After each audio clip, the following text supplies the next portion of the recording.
کرنا ہے۔ دائیں بائیں گمراہی کی راہیں ہیں اور درمیانی راستہ ہی صراط مستقیم ہے۔ اس راستے پر اللہ کی ہمیشہ رہنے والی کتاب اور نبوت کے آثار ہیں۔ اسی سے شریعت کا نفاذ و اجرا ہوا اور اسی کی طرف آخر کار بازگشت ہے۔ جس نے غلط ادا کیا وہ تباہ و برباد ہوا، اور جس نے افطرا باندھا وہ ناکام و نامراد رہا۔ جو حق کے مقابلے میں کھڑا ہوتا ہے تباہ ہو جاتا ہے، اور انسان کی جہالت اس سے بڑھ کر کیا ہوگی کہ وہ اپنی قدر و منزلت کو نہ پہچانے۔ وہ اصل و اساس جو تقوی پر ہو برباد نہیں ہوتی، اور اس کے ہوتے ہوئے کسی قوم کی کشت عمل بے آب و خشک نہیں رہتی۔ تم اپنے گھر کے گوشوں میں چھپ کر بیٹھ جاؤ، آپس کے جھگڑوں کی اصلاح کرو۔ توبہ تمہارے عقد میں ہے، حمد کرنے والا صرف اپنے پروردگار کی حمد کرے، اور بھلا برا کہنے والا اپنے ہی نفس کی ملامت کرے۔ بہت ممکن ہے کہ وہ اس کے بعد باطل پر چھا جائے، اگرچہ ایسا کم ہی ہوتا ہے کہ کوئی چیز پیچھے ہٹ کر آگے بڑھے۔ اسی خطبے کا ایک حصہ یہ ہے۔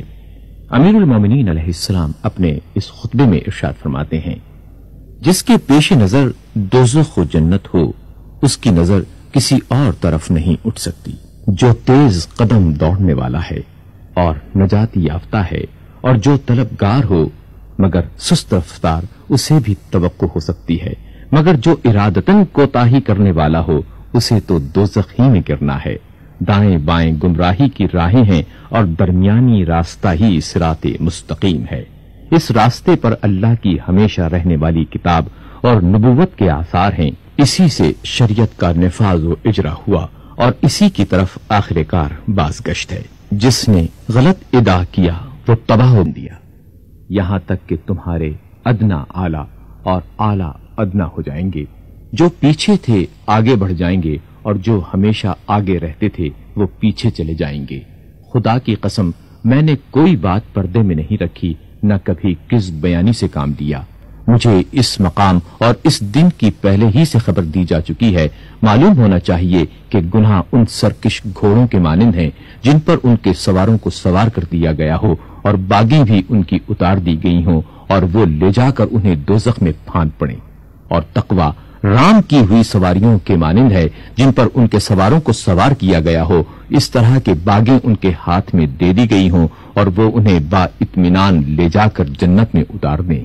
ایک حق ہوتا ہے اور ایک باطل، اور کچھ حق والے ہوتے ہیں کچھ باطل والے۔ اب اگر باطل زیادہ ہو گیا تو یہ پہلے بھی بہت ہوتا رہا ہے، اور اگر حق کا خطبہ نمبر 17۔